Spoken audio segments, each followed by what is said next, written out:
What's good? Will Freeman, revolutionarylifestyledesign.com, talking to you today about how to make the central banking fiat system work for you. And I don't just mean beating inflation. And I don't just mean beating inflation very well and getting wealthy, because that's just outrunning inflation on the treadmill. At the end of the day, your net worth is losing anywhere from 3% to 15 to 20% a year based on the government statistics or the trueflation statistics, which post-pandemic look like it was about 15% a year. The rest of the decade, we don't know where that's going, but we know that the debt is continually going up. They're continually raising the debt ceiling, and the Fed and the commercial banks are going to continually print more money. And at some point, there's probably going to be a problem. We could see a lot higher inflation this decade. Also, like many other countries experienced over the last 100 years, there's a potential for hyperinflation. I don't think it's a high potential, but it's certainly a potential. And so just doing well in business and investing and beating that inflation per year can get you very far, but you are not really making the money game work for you to where you would actually prefer the central banking fiat system to another hard money system based by Bitcoin or by gold that a lot of the libertarians would prefer to return to. Um, Ideally, they would prefer without the central bank and without a sort of a usury based, inflation based system, which I think is quite unlikely to happen. Although you are seeing countries like El Salvador use Bitcoin as a currency. You can also spend it for certain things in Panama. We could see some countries that potentially try a hard money system. But I would say that it's probably going to be a real problem for them, uh, to try and step out of the central banking system. But at the end of the day, we've got to play the game that we have. If that's the game, then the focus would be on maximizing how to win in that game. As for now, the current game is the central banking fiat system, and it doesn't do you any help to fight against it or rail against it or wish it were different. At the end of the day, that's outside of our control, and we need to play the game that's in front of us and play the cards the way that they're dealt. And so I'm talking about making the money game not just beat inflation, but work for you. A true player doesn't do well um, at the game. He takes it to the next level and makes the game work for him. So to do so, you need to understand the game and you need to understand how money's created. So according to Richard Werner, who you should really study, 97% of the money supply is currently created by commercial banks in the form of credit, not the Fed. Fed only creates about 3%. Fed also creates money in the form of credit. And Richard Werner has done this study with a London bank where he took out a $200,000 loan and got into the back end and saw exactly how it was created with their permission. And it is created purely through an accounting entry. It is not, as most people think, a transfer from someone else's funds to your loan, where they're loaning out customers' deposits to you to fund your loan. It does not work that way. The way that it works is they directly create money by giving you that loan. It is not any type of transfer. Now, yes, their reserve requirements to be able to issue a loan are based on the deposits they have. That's true. But the customer's deposit is not just loaned out to all these different people. It's not you're not receiving 200,000 in a loan from someone's deposits being temporarily transferred to you. No, that's not the case. They create it out of nothing. The Fed creates a loan, they issue that to the government at interest, then the government sells that loan to the greater population in the form of bonds, or they issue it sometimes in stimulus checks, or it's going towards welfare or things of that nature. But at the end of the day, the money is created as debt, and it is created out of nothing. And the bulk of it is by the commercial banks. Most people think it's the Fed. It's not, it's the commercial banks. And credit is money. It is a debt-based system. Credit is money. Okay.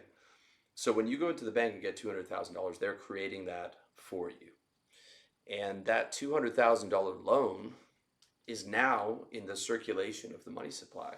And that 200,000 did not exist until you came in and got it created for you.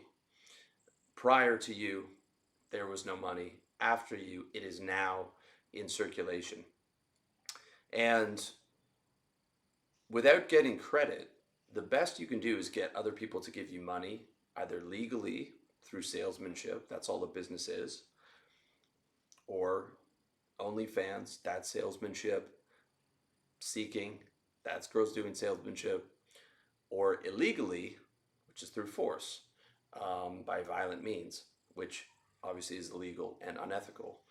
But you cannot get the game to create money for you unless you are getting a loan, because money is debt. That is the only time new money is being created.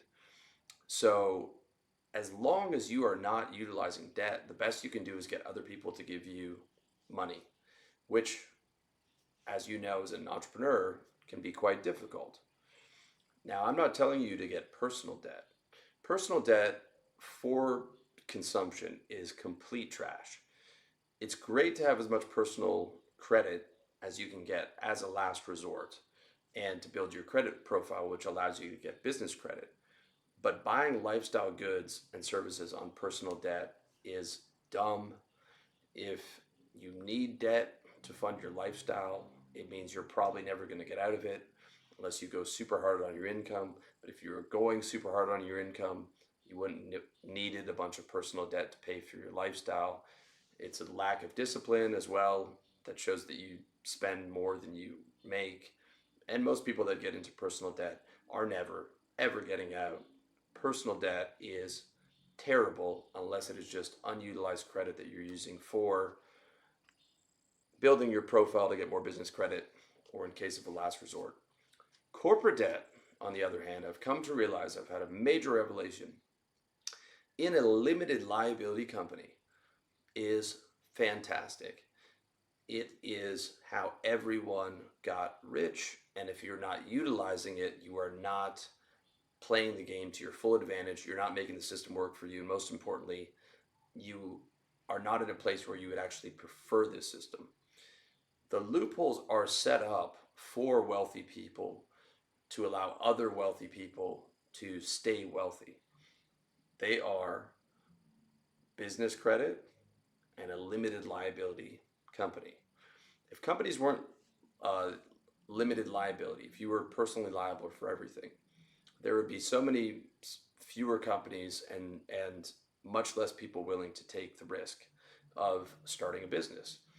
And they certainly would be much less willing to take the risk of taking on a business loan if you knew that you were personally liable and that you would owe that for the rest of your life and there would be no loan forgiveness. But because those things exist, it allows a system for people to utilize that to become very wealthy, and it allows the wealthy to stay wealthy and not worry too much about if their business fails. There's a certain former president who I think ran 4 companies into bankruptcy, does not care, able to get more loans, one of the best salesmen of all time, just able to get funding from that company, puts it into his new company, gets loans into his new company.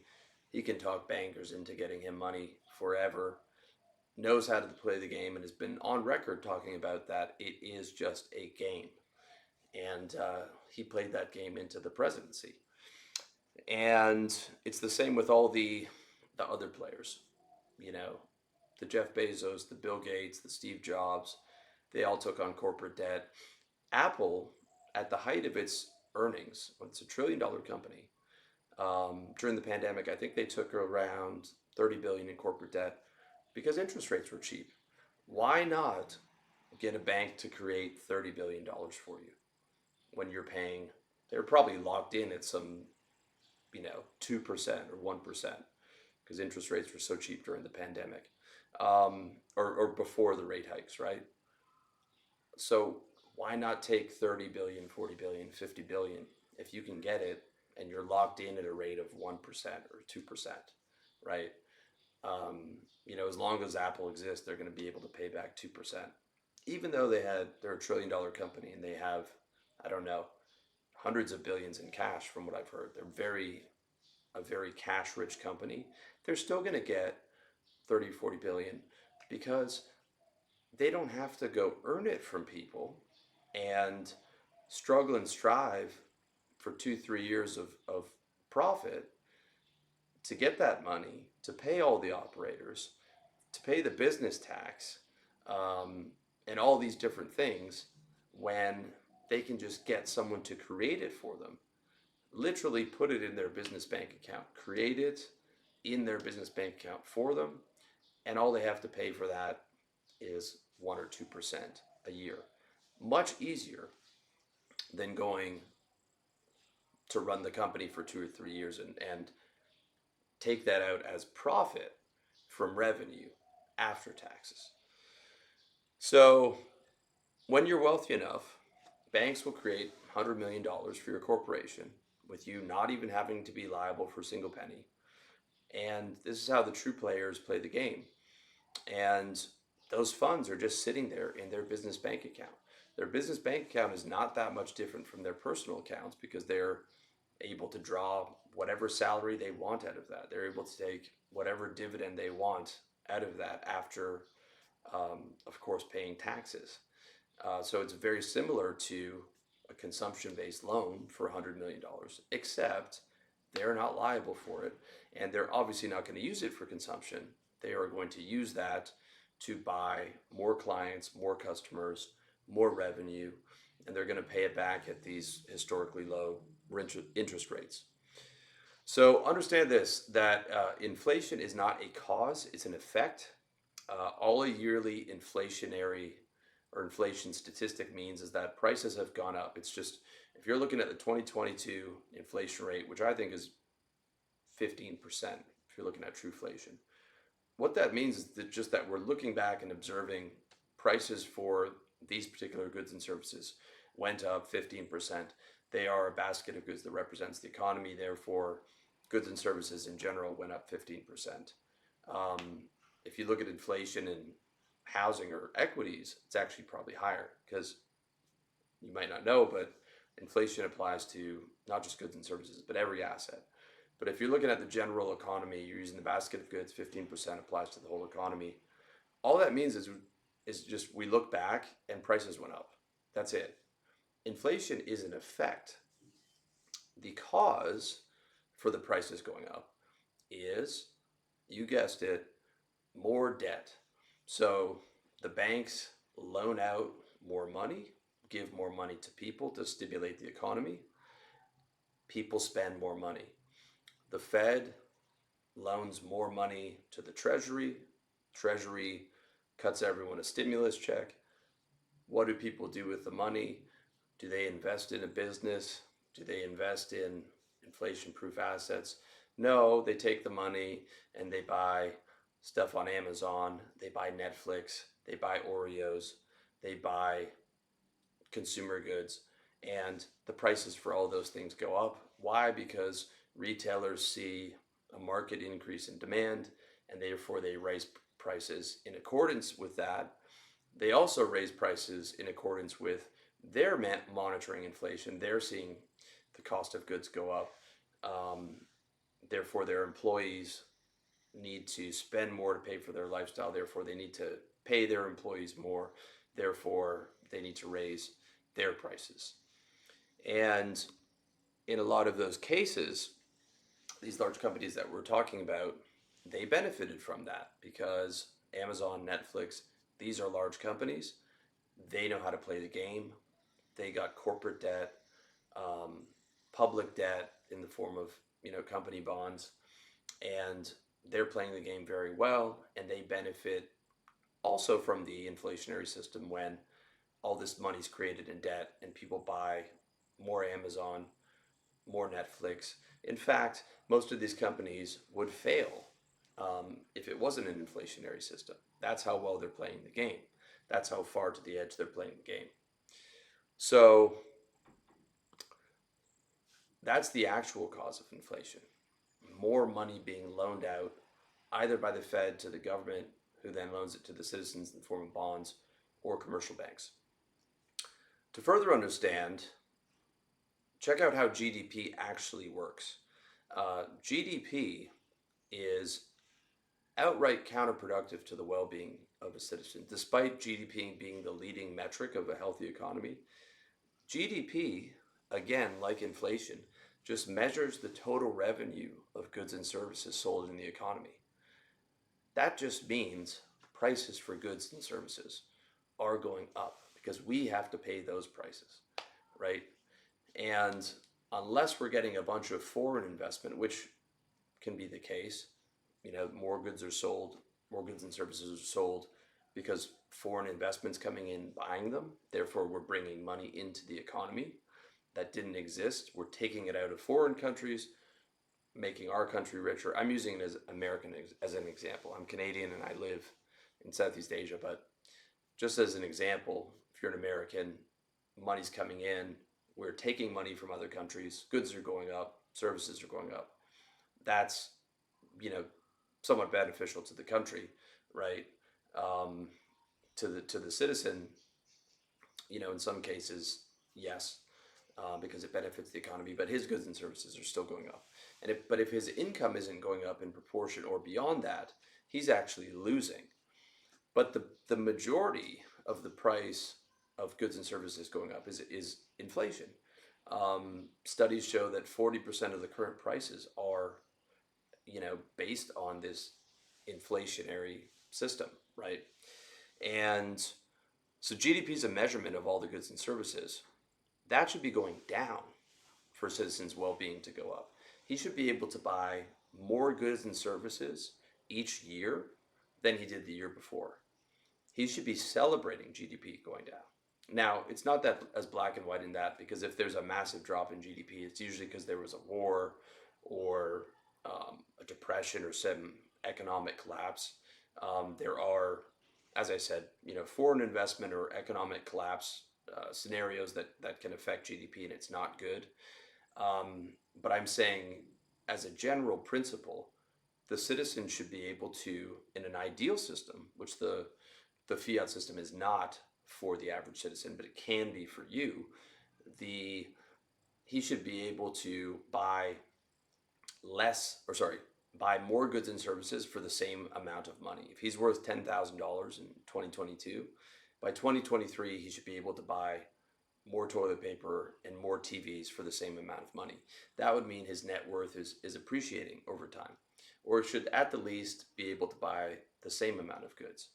But even if it's able to buy the same amount of goods, if there's just a 0% inflation, goods should still be getting cheaper because there's been such an exponential increase in technology through, logistics and shipping and companies like Amazon, that if we didn't live in an inflation-based system, the price of toilet paper and all these things that are sold on Amazon would be so much cheaper. It would have been going down steadily for the last 20 or 30 years,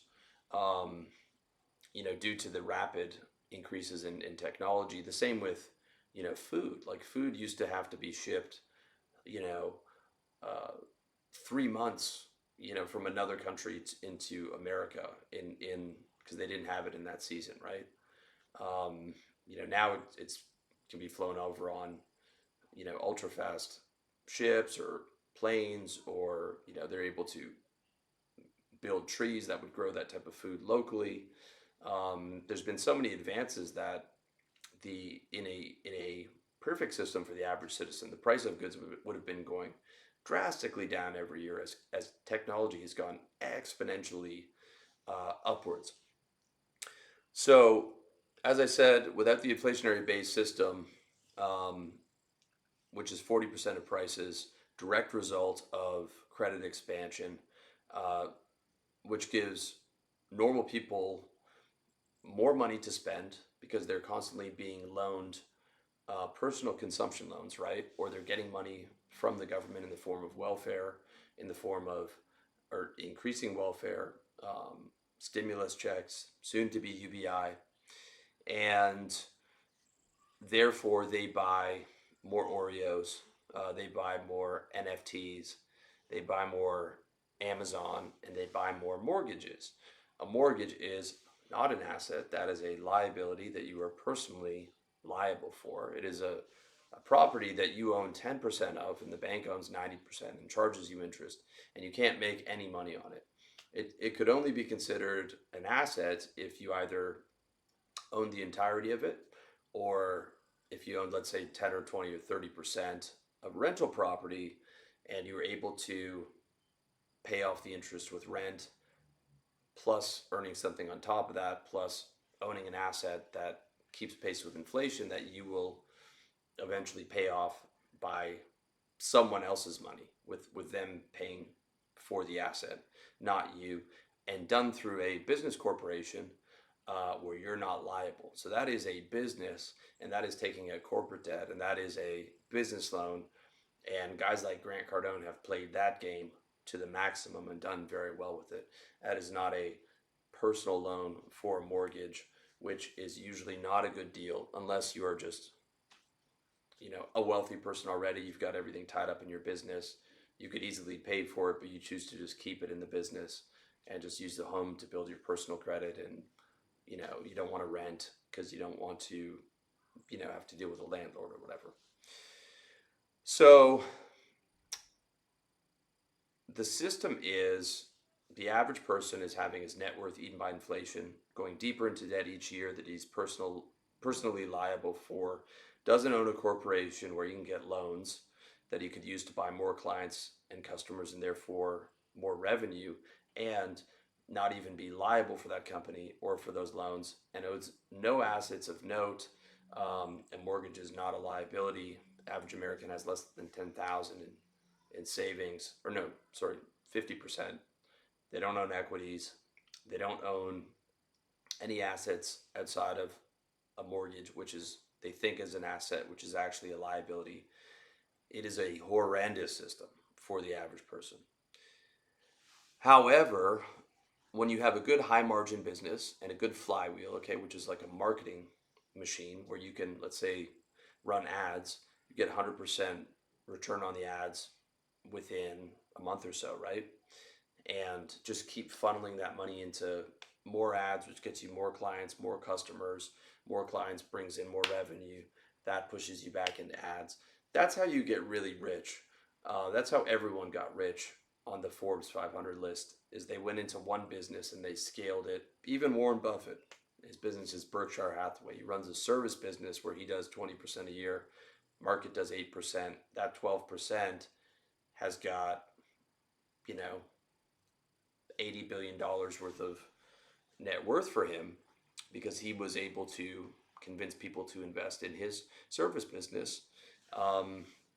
But ultimately, you want that flywheel. Um, you know, the, the traditional investments aren't going to get you rich unless you're already rich and then they make you richer. You need something that's going to do those 10, 20,000%. Um, and you want to have that compounding monthly. But if you do, if you're just running on a business and a flywheel and you're compounding monthly and you're crushing inflation and you're scaling your net worth exponentially, you're doing great, but you're still just running a treadmill just very far ahead of inflation. If you were to stop making money, it might take 10 years, 20 years, 30 years, 50 years, 70 years, 80 years, but eventually inflation is going to eat away almost all your purchasing power. If you were just leave money in cash, and okay, you could invest and hopefully your assets would keep pace with inflation, but ultimately you're still running against it. You're using those assets to keep inflation at bay, at least until there's some high inflation or hyperinflation season, which there will be, even in the US dollar. It happens in every currency. We just don't know when that will be. Um, so ultimately, once the high inflation or the hyperinflation comes for you, you know, you're going to get hit. Now, granted, if you're doing 10 million a year, whatever, you're going to be good. I'm just saying as a general principle. It's good, but it's not making the game work for you to where you're like, ooh, I would rather play this game than the hard money game. To where you really make it work for you is when you're able to generate good revenue in your business. Then you're able to build the flywheel, reinvest, and then you're able to use that revenue to go to the banks and get 500,000 in business credit, or you're able to get $5 million in an SBA loan, which you should definitely be looking at as an American, where the government covers 90 or insures 90% of it. So banks are much more um, likely to issue that kind of a loan, especially when you have a good revenue turnover in your business, and you can tell them, hey, it's going to this marketing flywheel that's already working, right? So you get your SBA loan at $5 million, you owe 8% a year. You'll murder that because you've got this money machine. You take the 5 million and you're putting it right into um, getting clients and customers. You're going from being in 3 states to all 52 states in a year's time with that amount of marketing. Um, or maybe you're not going that fast, but you get the idea. And it's only then, once you are playing the game to the maximum, making it work for you, because until then, you had to get other people to give you money, right? Let's say you're earning $3 million a year total revenue. How long is it going to take you, even if you have 50% margins, to get $5 million in the bank account after paying everybody, after paying business taxes, after taking out your salary and paying taxes on that? How long will it take you to get that 5 million um, in your business bank account? Might be 2 or 3 years. As opposed to when you go get that loan, once it's approved, it's in your account in 2 or 3 days, and you didn't have to go through all that trouble and effort over 2 or 3 years to get that money. They just created it for you. And the price to own it is 8% a year, which you already crush. You'll know that with certainty because you're already crushing that in your business, and you just be doing more of the same. So if you are not aiming to do that, in my opinion, you are fucking up. Now, I'm not saying to do that right now um, or to do that recklessly. I'm saying to look into getting business credit once your business is at a stage where you can properly utilize that and um, be able to well outpay the interest, right? Because you don't want to bankrupt your business, even if it's a limited liability company and you're not personally liable for it. Well, that's at least in terms of loans. In terms of business credit, I would say get as much as you can. Let me clarify. The loan is something where the interest payment starts immediately. Business credit, if you can go and get 500K in business credit, like a line of credit, or 500K limit on your card, go ahead and get that immediately, because that's no harm to you. You only have to pay interest when you spend it. But for the loans, make sure you're in the proper position. Again, though, to get these kind of funds, you do have to be able to get to a certain level in your business, which obviously takes effort. But once you're there, it gets easier and easier and easier over time, because you're able to get this money, put it back into the business, increase the revenue. Then the banks will give you more money. And then you can start to get 5 million, 10 million, 15 million. You can get people to invest in your business. You can get people to buy out your business and give you a juicy exit at like a 5x multiple or a 10x multiple. And if you do well enough, you can go public and then get all these people to buy in and get other people's money that way. But all those other options I mentioned, unless you are getting a loan or you're getting credit, you're not getting anyone to create money for you. You're just getting other people to give existing money to you. So you ideally want to be doing both. And if you're not doing both, you're not playing the game at the maximum level to where you prefer the system. That's the mark of a true game player, is whatever game's in front of him, he gets his mind around to where he prefers that. Now, this is not an ethical commentary on the fiat banking system. This is not intended to rub you the wrong way and say that I support the system. I'm not taking in this video any position one way or the other on it. This is just a video about facts and about how to play the game.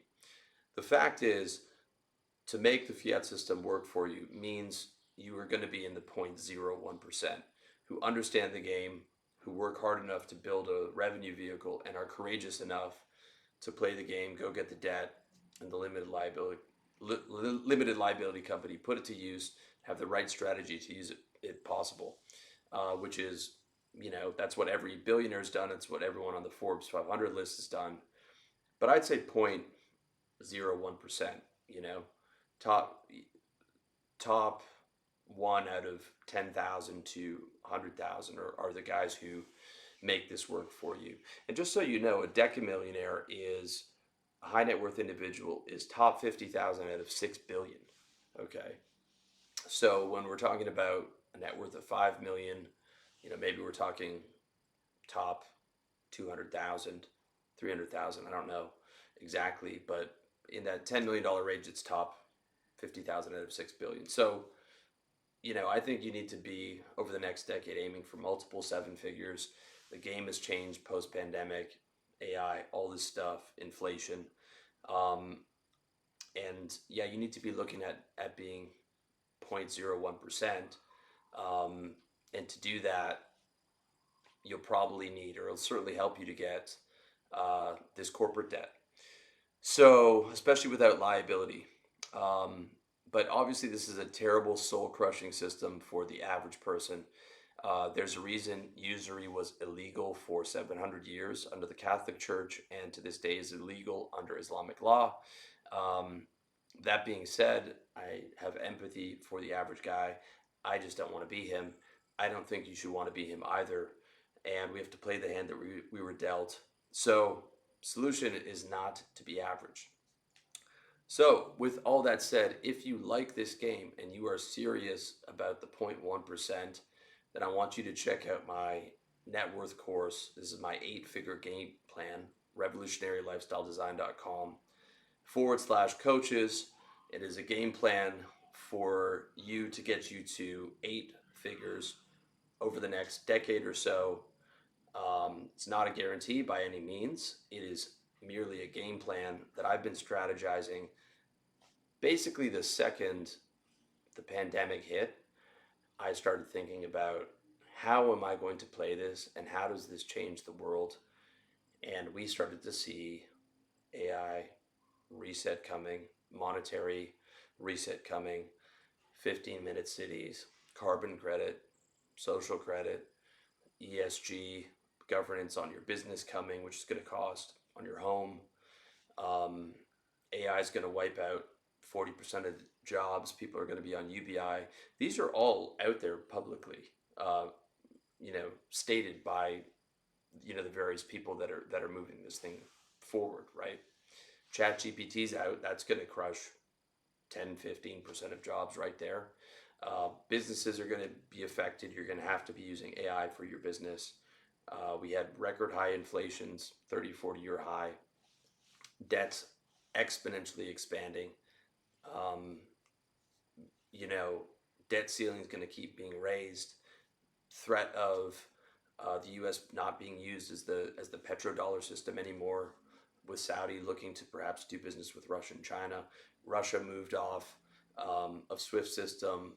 BRICS countries gathering together to build out their own version of the system and perhaps their own currency, or at least using their, maybe they use the yuan or something as the currency for that. So there's some real changes taking place here that I'm taking very seriously. And the life game that I was giving you in the 2010s, make 25 grand in a lifestyle business, move to Southeast Asia, Latin America, Eastern Europe, enjoy your life, legally minimize or get rid of your taxes if you're a non-American. That's not the game plan for the 2020s as far as I'm concerned. We are living in a rare, crazy time in history. And that's just what's going down in the next 10 years. Think about how AI and technology is going to expand and rapidly change things exponentially over the next decade, 2 decades, 3 decades, to the point where it's almost impossible to make any prediction to it. And in my opinion, you can't bet on gold or Bitcoin getting you through. Certainly own some, right?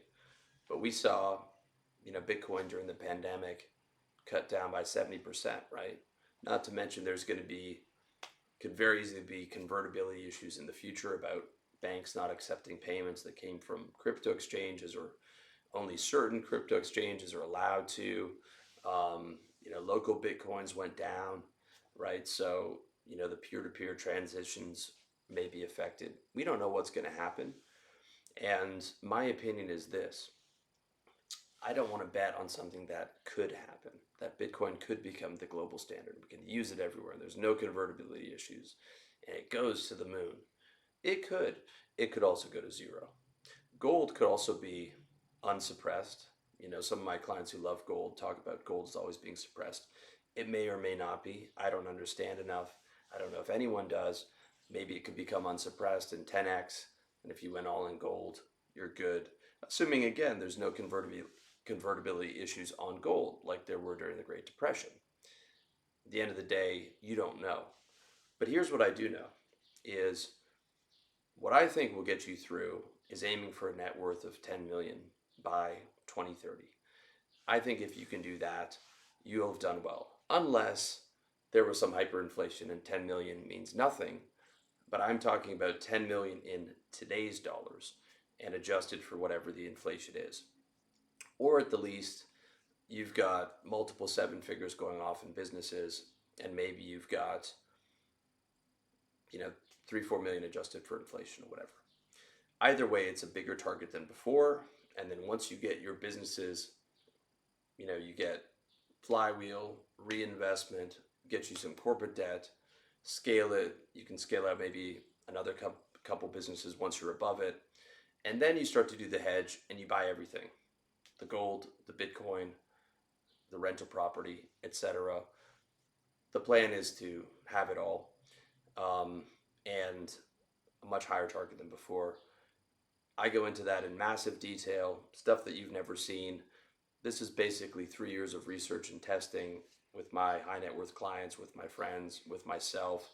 I account for psychology as well, how it's going to feel, as well as what's most practical, how to actually apply these techniques, where to buy the gold if you're going to buy the gold, what you need to do in your business. This is the survival and thrival game plan in terms of your net worth, both in terms of how I think you should go about getting it, but how I think you should go about protecting it. And more than that, if you like the game that was delivered in this vehicle, I go deep into game on the philosophy of money, how money actually works. And I don't care how successful you are, this stuff you've never seen anywhere. This is a deep dive into money, and it will open your eyes in a massive way. And I think you will come to the same conclusion that I've come to.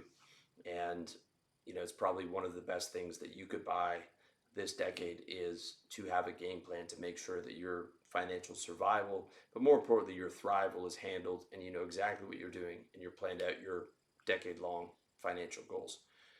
Other than that, I appreciate you watching this video. Appreciate your time. I know it was a long one, but God bless you. Thank you so much for watching, and I wish you all the best in the future.